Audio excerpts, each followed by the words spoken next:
y estamos estudiando una serie titulada Señales del Fin del Mundo. Ya creo que nos falta esta y otra más conferencia para terminar Mateo 24, y hoy vamos a ver algunos eventos finales. Eventos que Cristo cronológicamente relata, que sucederán cuando comience el período que se conoce como las 70 semanas de la profecía de Daniel, de la cual les quedaron una sola semana de 7 años, que se le conoce como el tiempo de la tribulación, la gran tribulación y la ira de Dios. En Mateo 24, versículos del 9 al 14 que vamos a estudiar en esta mañana, Cristo comienza a describir los eventos finales de la vida de este planeta que actualmente estamos habitando. Entonces os entregarán a tribulación, os matarán y serán aborrecidos de todas las gentes por causa de mi nombre. Más graves, por favor, en la ecualización, más graves. Muchos tropezarán entonces y se entregarán unos a otros, y unos a otros se aborrecerán. Y muchos falsos profetas se levantarán y engañarán a muchos. Y por haberse multiplicado la maldad, el amor de muchos se enfriará. Mas el que persevere, o la palabra perseverar lo vamos a ver es los que sobrevivan. Los que sobrevivan hasta el final, hasta el fin, estos serán librados o serán los que puedan entrar a vivir al milenio. La salvación no siempre implica salvación de los pecados, como también lo vamos a ver. Y será predicado el evangelio del reino en todo el mundo para testimonio a todas las naciones, y entonces vendrá el fin. Más graves, por favor.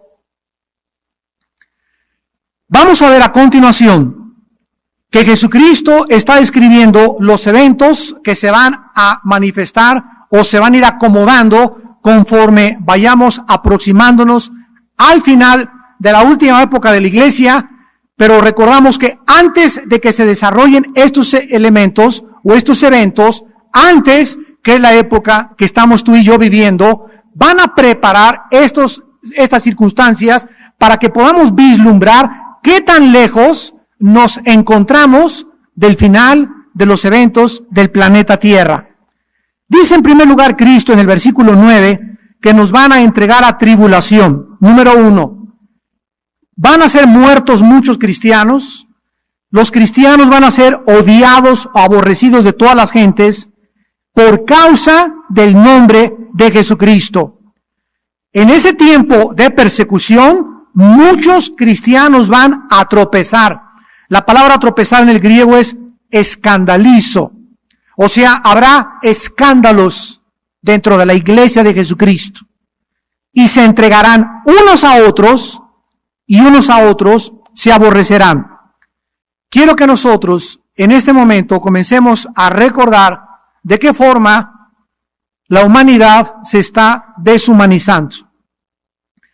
En 2 de Timoteo 3, Pablo dijo, vendrán tiempos peligrosos porque habrá hombres amadores de sí mismos, vanagloriosos, soberbios, impetuosos, infatuados, amantes de los deleites más que de las cosas de Dios. De acuerdo a la Biblia, el carácter de los seres humanos va a comenzar a deteriorarse grave y seriamente. Cada vez vas a encontrar menos personas sinceras. Cada vez vas a encontrar menos personas íntegras.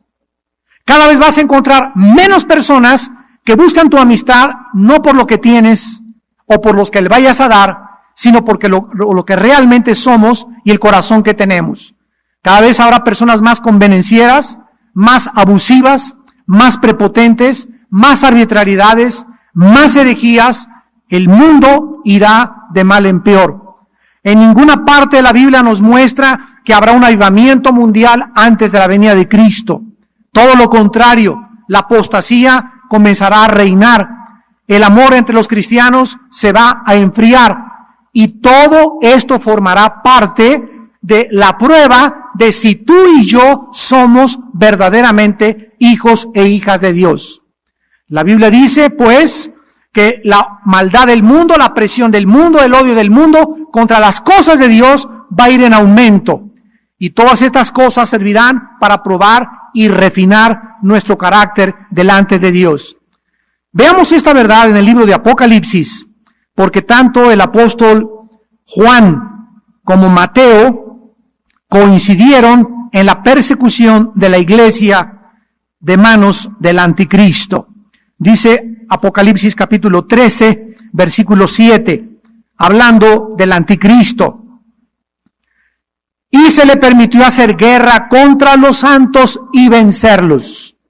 Desde luego que esto se refiere físicamente.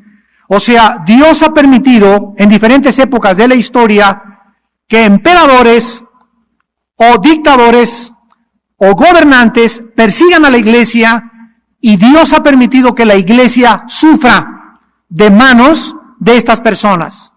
Recordamos los primeros 350 años de la iglesia de Jesucristo, que fueron objeto del odio de más de 10 emperadores romanos, que los masacraron, los persiguieron. Recordamos los 500 años de la Inquisición española, dirigida por Fray Torquemada, o por el virrey Torquemada, que colgaron, estrangularon, quemaron vivos, los acostaban sobre su orín, sobre sus excrementos, los hacían antorchas vivas a los cristianos, porque no estaban sujetos a Roma ni al Vaticano. 500 años persiguieron en el nombre de Dios a la iglesia de Jesucristo. Y la última persecución que hemos visto fue la de los judíos en tiempos de Hitler, 1943-1945, donde 6 millones de judíos, solo por el hecho de ser judíos, fueron masacrados, torturados, asesinados y depravados de sus bienes en los hornos crematorios y por el sistema de los nazis. Y la Biblia nos anuncia que viene una persecución aún mayor contra los judíos y también ahora contra el pueblo que se dice seguidor de Jesucristo. El anticristo, pues, recibirá, vean lo que dice, se le permitió hacer guerra. ¿Quién creen que le dio este permiso al anticristo? Claro, aquí la Biblia nos muestra la soberanía de Dios. Se le permite a los gobiernos, se le permitió en la Inquisición, se le permitió a Hitler. Ahora, la razón que se encuentra detrás de este permiso soberano de Dios, Dios nos lo explica, ¿verdad?, a través de muchos otros pasajes de la Escritura.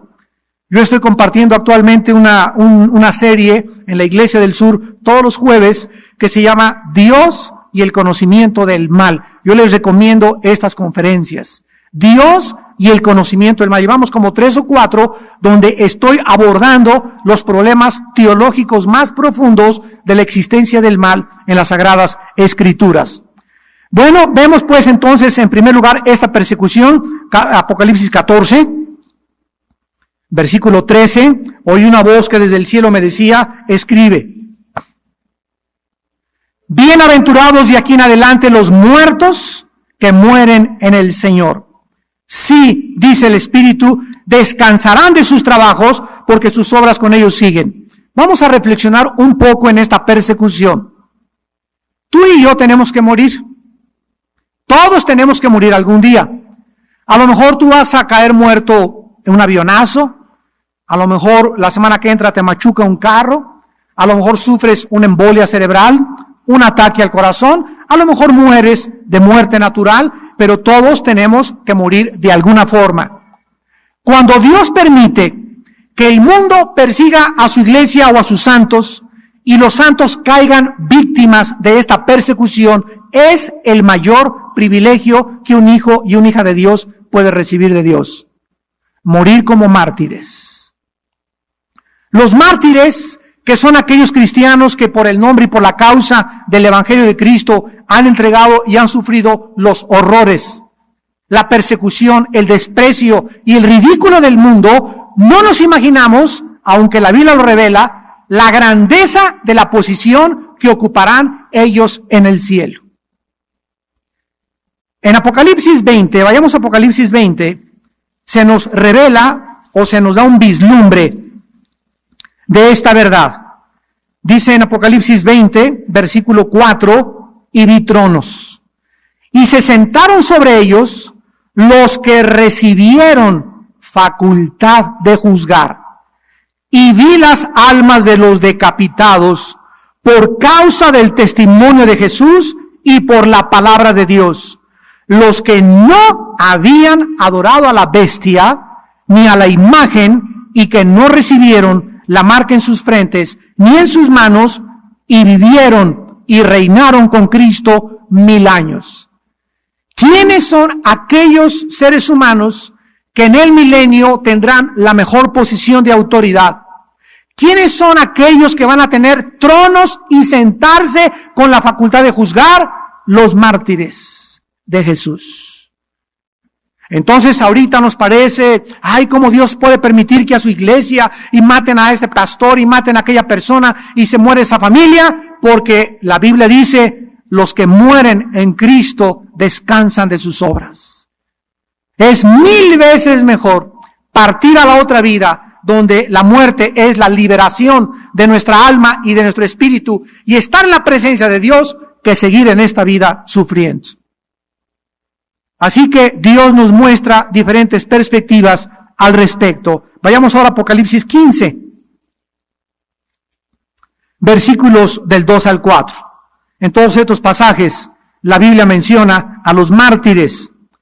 Vi como un mar de vidrio mezclado con fuego, y a los que habían alcanzado la victoria sobre la bestia y su imagen, y su marca y el número de su nombre, en pie sobre el mar de vidrio con las arpas de Dios, y cantan el cántico de Moisés, siervo de Dios, y el cántico del Cordero, diciendo: grandes y maravillosas son tus obras, Señor Dios Todopoderoso. Justos y verdaderos son tus caminos, Rey de los santos. ¿Quién no te temerá, oh Señor, y glorificará tu nombre? Pues solo tú eres santo, por lo cual todas las naciones vendrán y te adorarán, porque tus juicios se han manifestado. Vemos a esta gran compañía de mártires que morirán, que fueron odiados y perseguidos por el anticristo en el cielo, cantándole y reconociendo cósmicamente la justicia y la santidad de Dios. Justos y verdaderos son tus caminos, oh Rey de los santos. ¿Quién no te temerá y quién no podrá inclinarse delante de ti?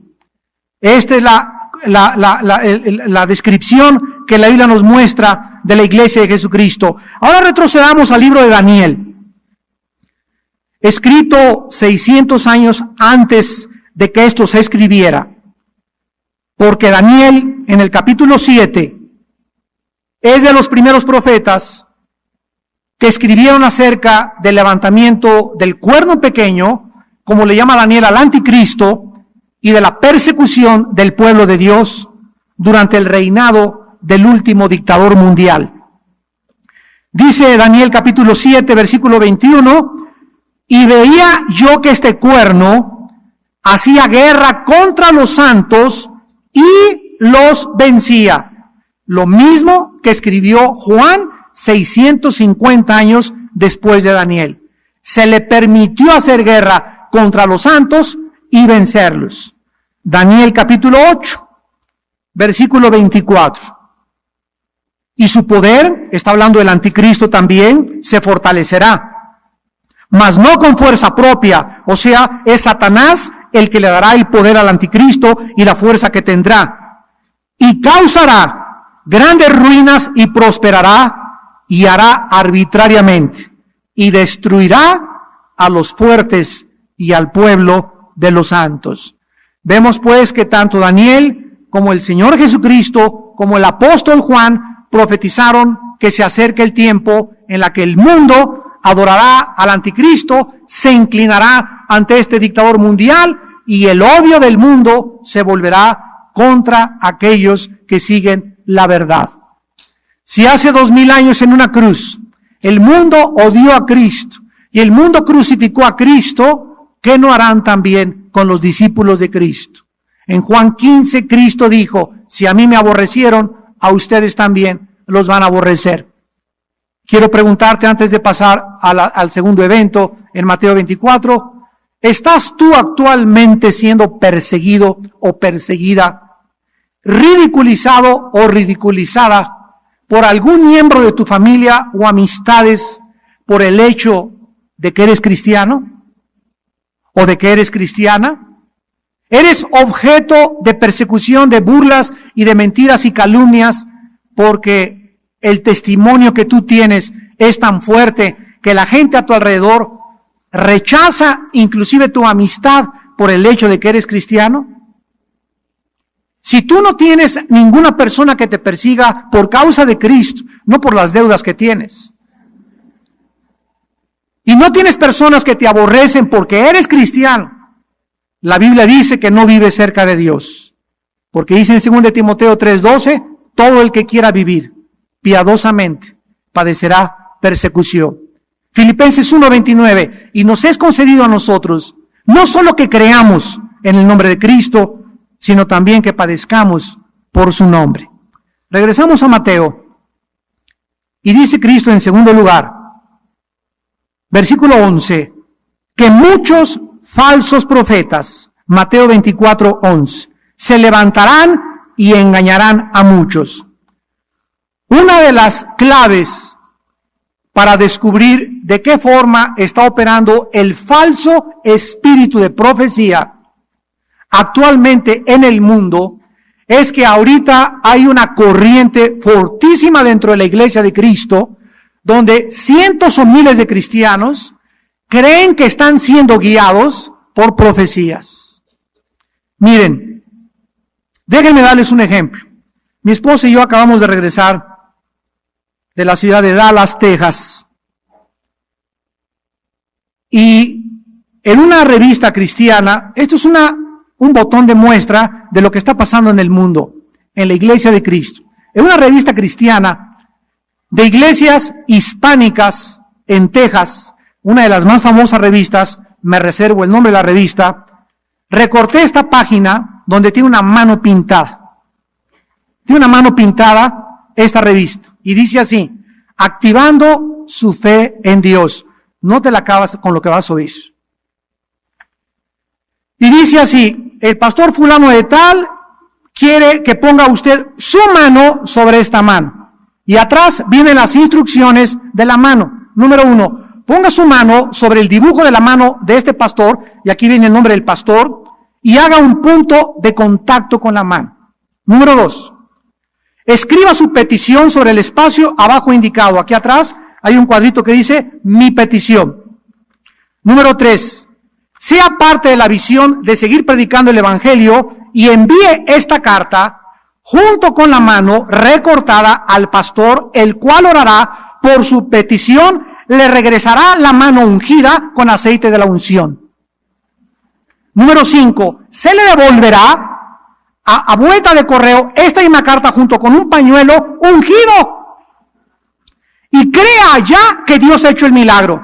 Cuando recibe el milagro, llámenos y haga su pacto, y te ponen aquí 20, 50, 100, 200, 300, 500 o $1,000 de ofrenda.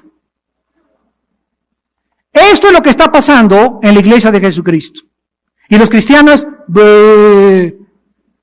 mandan sus ofrendas, se creen estas cosas. Ayer veníamos en la carretera, mi esposa y yo, oyendo el radio, una estación cristiana. Ahí les encargo todo lo que decía. Escuchen lo que decía el pastor. Si tienes dolor de muelas, dolor de garganta, dolor de oídos, dolor de riñones, dolor de estómago, dolor de panza, dolor de esófago, dolor, arritmias cardíacas, bueno, hagan de cuenta un merolico de Tepito. Yo oro por ti y fuera en el nombre de Jesús, sea sanado para la gloria de Dios, aleluya, y bla, bla, bla, bla, bla. Y veníamos mi esposa y yo tan entristecidos de estos merolicos falsos profetas y la gente mandándole su dinero. Me reservo también el nombre de esta persona. Que Dios tenga misericordia de él si me escucha algún día. Esto es hacer un comercio del evangelio de Cristo. Pero el amor se va a enfriar. Los cristianos van a seguir siendo engañados. Y ahí están los babotas enviando dinero y creyendo que son sanados por tantas cosas. Imagínate nada más que este hombre está haciendo de Dios su siervo. Si tienes hasta dolores de callos, Eres sanado. Manda tu papel y ungido con el aceite de la unción. ¿Cuál unción? Si ya no existe esta unción, la unción es el Espíritu entre nosotros. Que no me manden pañuelitos ungidos y diciéndome cosas con punto de contacto, porque mi punto de contacto es Jesús.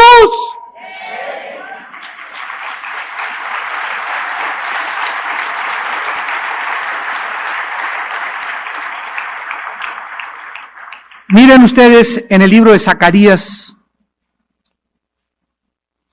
para que no te vayas lejos, está antes de Malaquías. Malaquías está antes de Mateo. En Zacarías 13, el Espíritu profetizó esto, igual que Cristo, de los falsos profetas, que llenarían la iglesia y se infiltrarían dentro de nosotros. Dice Zacarías 13, versículo del 2 al 5, escuchen qué terrible profecía.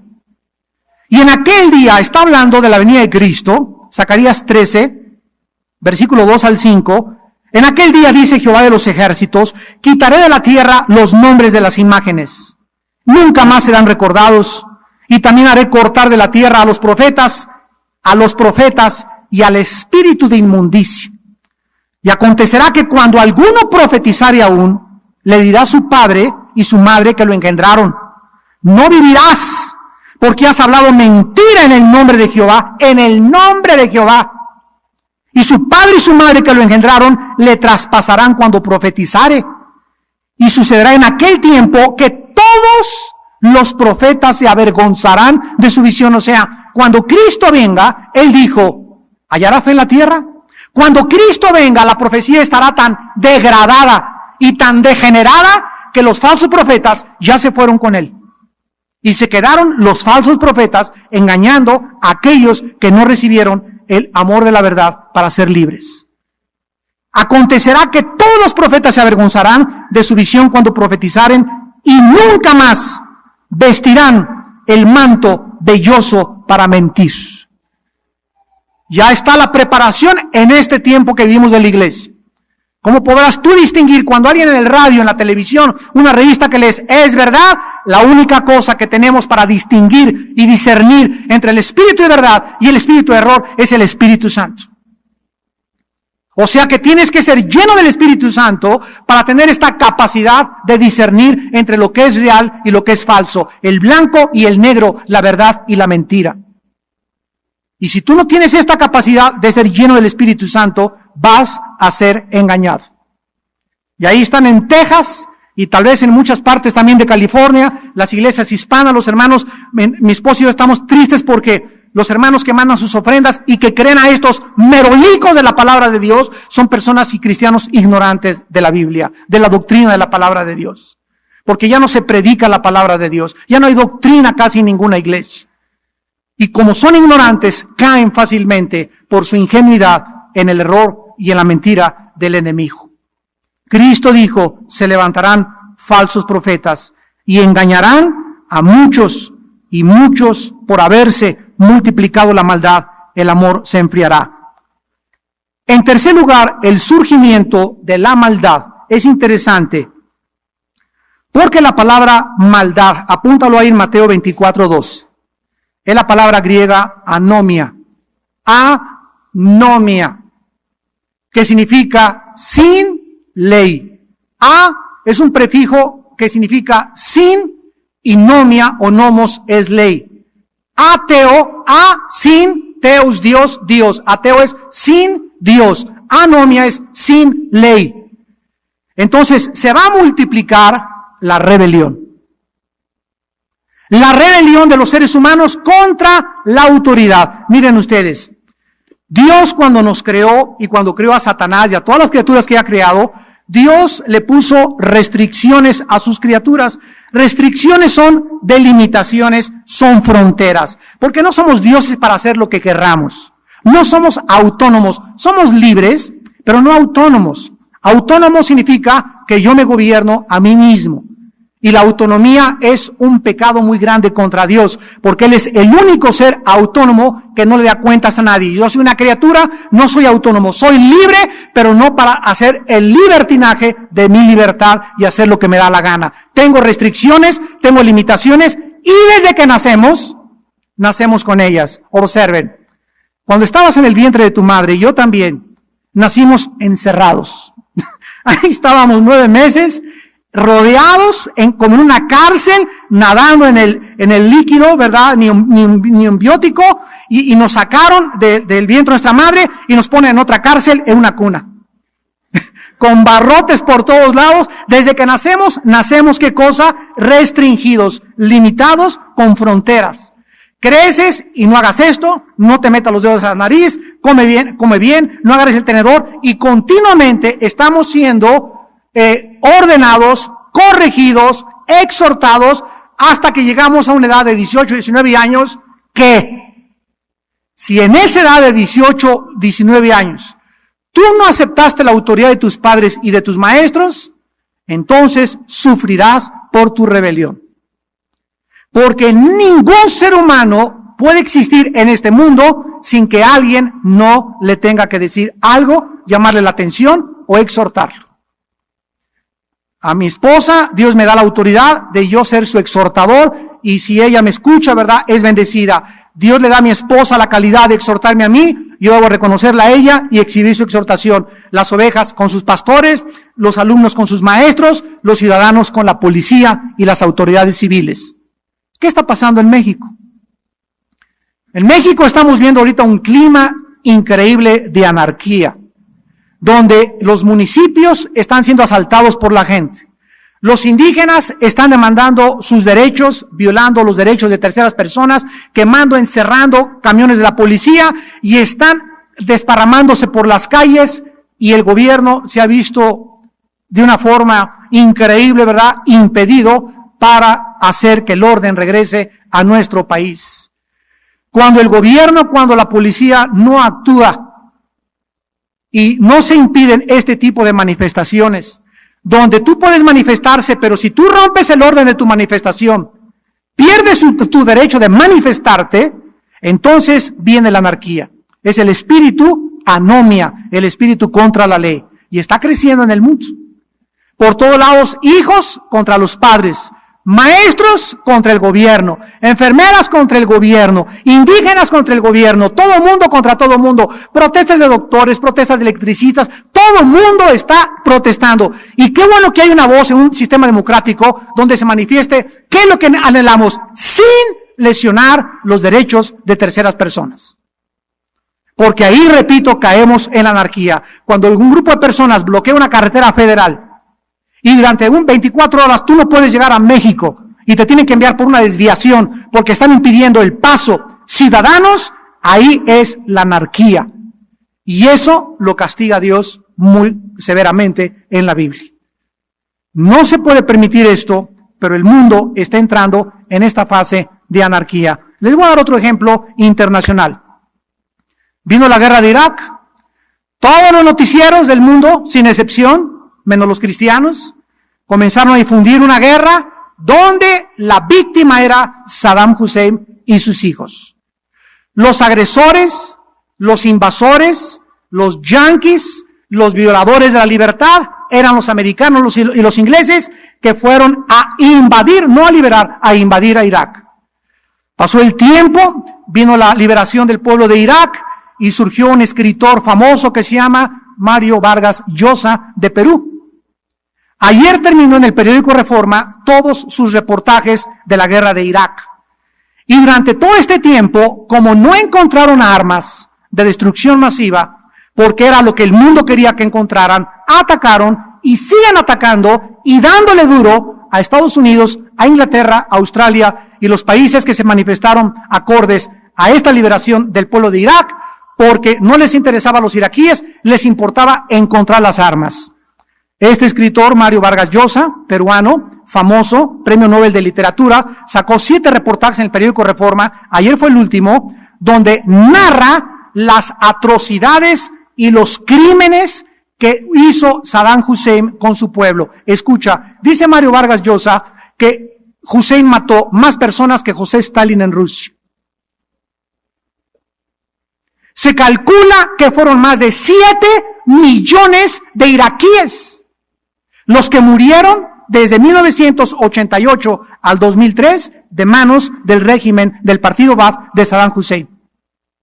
Narra los campos que han encontrado con miles y miles de cadáveres y los sobrevivientes, lo que le contaron a las Naciones Unidas, los testimonios, y este escritor no es cristiano.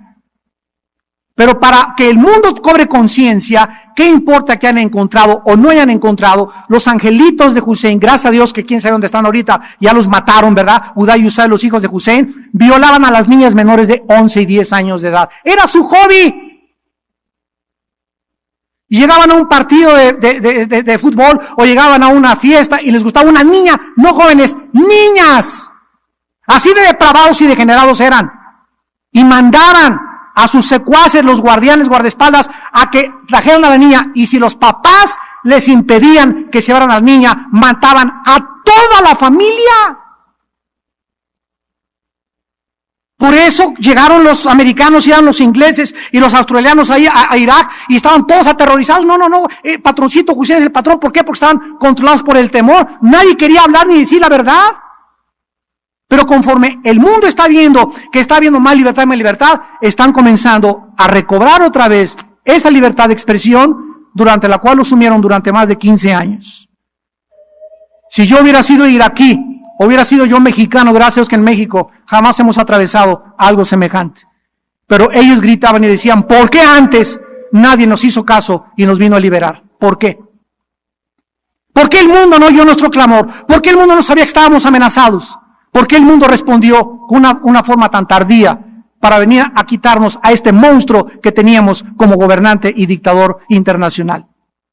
La Biblia dice que el amor se enfriará y muchos, por haberse multiplicado la anomía, la rebelión en contra de la autoridad, el amor se va a enfriar.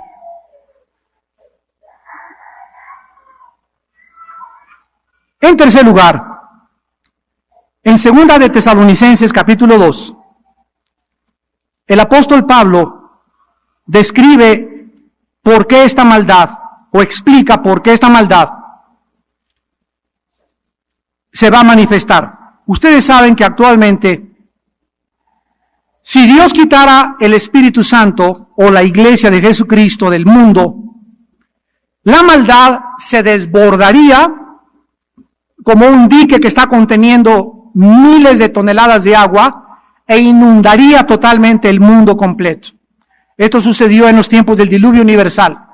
La maldad era tan grande en tiempos del diluvio que nada más 8 personas, Noé, su esposa, sus 3 hijos y las esposas de sus hijos sobrevivieron al diluvio.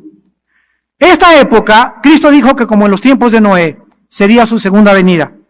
Cuando Cristo regrese, la maldad va a estar tan grande que la iglesia se va a comenzar a deshumanizar, el amor se va a enfriar de muchos cristianos y los cristianos van a acostumbrarse a las normas morales del mundo que van a entrar a la iglesia, y en la iglesia ya va a ser normal también que las muchachas anden con el ombligo de fuera, que haya inmoralidad, que en la iglesia haya y se relaje las normas del orden, de la disciplina, que ya haya adulterios baratos, que haya por todos lados prostitución, que no se castigue tampoco ni se discipline a nadie. Esto va a entrar a la iglesia y va a minar la capacidad del testimonio de la iglesia ante el mundo. En 2 de Tesalonicenses, capítulo 2, dice versículo 6, ahora ustedes saben lo que lo detiene. ¿De qué está hablando Pablo? Del poder y el misterio de la maldad.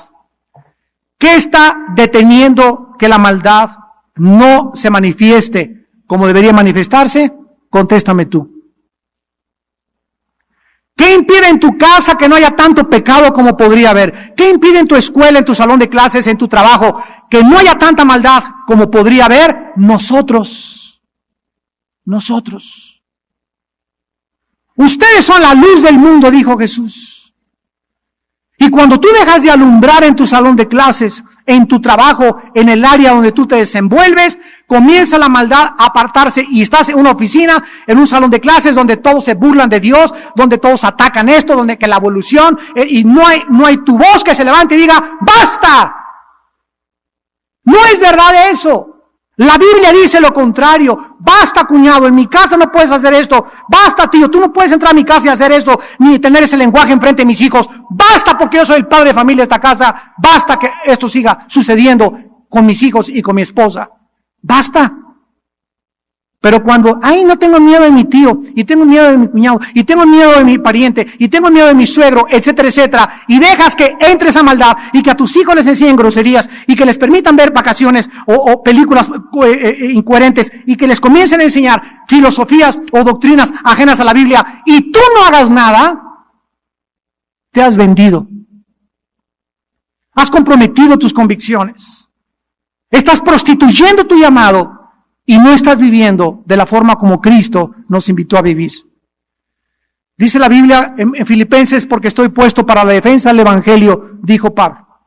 En 1 de Pedro 3, el apóstol Pedro escribió, cada uno de vosotros presente defensa con humildad y mansedumbre de la esperanza de vuestros corazones. Si nosotros no estamos alumbrando, si nosotros no estamos deteniendo la maldad, si nosotros no somos una voz en Tlanepantla, en el Estado de México, en la Cámara de Diputados, en el mundo, entonces, ¿quién va a decirles qué es verdad y qué es mentira? ¿Quién les va a decir, este es el camino, anden por él? ¿Quién les va a decir, eso no es verdad, esto es verdad? ¿Quién puede hablar de absolutos cuando es un mundo relativista? Somos nosotros. Dice Pablo, ustedes saben lo que lo detiene, a fin de que a su debido tiempo se manifieste. Porque ya está en acción el misterio de la iniquidad. Solo que hay quien al presente, otra vez, ¿qué cosa? ¿Qué cosa? Actualmente la maldad está siendo detenida por fuerzas invisibles que emanan de la iglesia de Jesucristo. Y nosotros estamos de alguna forma con nuestro testimonio, nuestras conferencias en la televisión, en el radio, la forma como tú vives en tu trabajo, la forma como te expresas, la opinión que damos a nuestros maestros, la forma como intervenimos en la política, en todas las áreas estamos de alguna forma diciéndole a la gente, ese mundo en el que ustedes viven no es el mundo real, hay otro mundo, hay un hombre que murió en una cruz y dio su vida por nosotros y tú tienes que arrepentirte, creer en él y él puede cambiar tu manera de vivir y la de tu familia también. Tenemos que decirle al mundo que hay verdades absolutas, que no es verdad que todo sea un relativismo, ni un secularismo, ni un hedonismo, sino que hay verdades absolutas, no cambiables, no negociables, que es lo que significa absoluto, que no puede estar sujeto a negociación ni a cambio alguno. Y dice el versículo 8, y entonces se manifestará aquel inicuo a quien el Señor matará con el espíritu de su boca. O sea que cuando se desborde la persecución y se desborde la maldad en el mundo, nosotros somos sacados cuando comienza la ira de Dios de este mundo. Y la ira de Dios caerá sobre un mundo que rechazó el conocimiento de la verdad. Y aquí lo dice el versículo 10 de segunda de Tesalonicenses capítulo 2. Y con todo engaño de iniquidad para los que se pierden, por cuanto no recibieron el amor de la verdad para ser salvos. Por esto Dios les envía un poder engañoso para que crean la mentira, a fin de que sean condenados todos los que no creyeron a la verdad, sino que se complacieron en la injusticia. Para terminar, así opera Dios. Dios te habla y te dice, yo soy Dios, existo, soy real y quiero darte evidencias y señales como en la carretera, que tú puedes seguir las señales que te pueden llevar a mí. Si tú quieres seguir esas señales, vas a llegar a mí. La más grande señal es mi Hijo Jesucristo. Sigue a Cristo y Él es el camino hacia mí. La Biblia es otra señal. Estudia y sigue la Biblia y la Biblia te dirigirá hacia mí también. Y tú puedes ver en la creación, el testimonio de la creación, que no puede haber algo que haya sido hecho por accidente. Tiene que haber un comienzo, un inicio de todo lo que existe. Es una señal grandísima de que yo también existo. Pero tú tienes una opción de no creer esto. Y decir, me niego a creer en ti, no hay ningún problema. Pero ya te hablé, ya te dije que me buscaras, no lo quisiste hacer. Ahora, una vez que tú rechazas la luz y la verdad, Dios te envía otro poder. El primer poder fue el poder del Espíritu Santo para iluminarte. El segundo poder es un espíritu de mentira. Para que creas ahora la mentira, para que seas engañado, para que ahora unas vendas sean más grandes en tus ojos y para que nunca de ahí en adelante conozcas la verdad. Por cuanto llamé y no quisiste oír, yo también me burlaré en tu calamidad. Dice Proverbios 1:20 en adelante. Me llamarás y no me encontrarás, me buscarás de mañana y llorarás, por cuanto rechazaste la sabiduría y no amaste el amor de la verdad. Por eso yo también, dice el Señor, tengo que responder de esta manera. No es cuando tú quieras que me vas a encontrar, es cuando oigas mi voz, no te endurezcas. Pero todos los que me oigan vivirán tranquilos, sin temor de ninguna maldad. Oremos. Señor, te damos las gracias por continuar alumbrando nuestra vida, mostrándonos el camino, anticipándonos los eventos finales que sucederán en este planeta. Te damos gracias porque lo haces por tu misericordia, porque has tenido misericordia de nosotros y tú no quieres que tu pueblo viva en tinieblas. Tú no quieres que tu pueblo sea engañado. Tú no quieres que tu pueblo viva de falsas profecías, sino teniendo la luz de la Biblia, que es la palabra profética más segura. No dejes que nadie te diga, el Señor me dice que hagas esto o que hagas aquello. Guíate por la Biblia. No somos guiados por profecías, somos guiados por el Espíritu Santo. Y el Espíritu Santo siempre usa la palabra de Dios.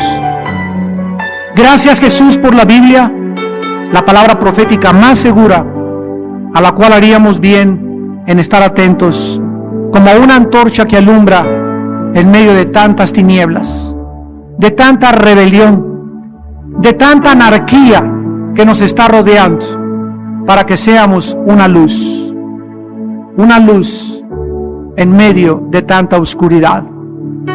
El que persevere hasta el fin, el que sobreviva a la presión, el que sobreviva el ridículo, la burla y la persecución del mundo, ese sobrevivirá.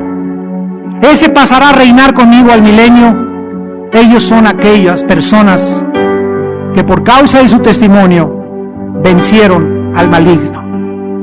En esta mañana Dios te ofrece la cruz de su Hijo Jesucristo. Y en esa cruz Dios dice en la Biblia que Él pagó por tus pecados, que murió y fue enterrado y resucitó a los 3 días. Y que ahora Cristo quiere entrar a tu vida a gobernarla, porque no somos dioses, y a mostrarte la verdad del Evangelio y la verdad de su Padre en las alturas.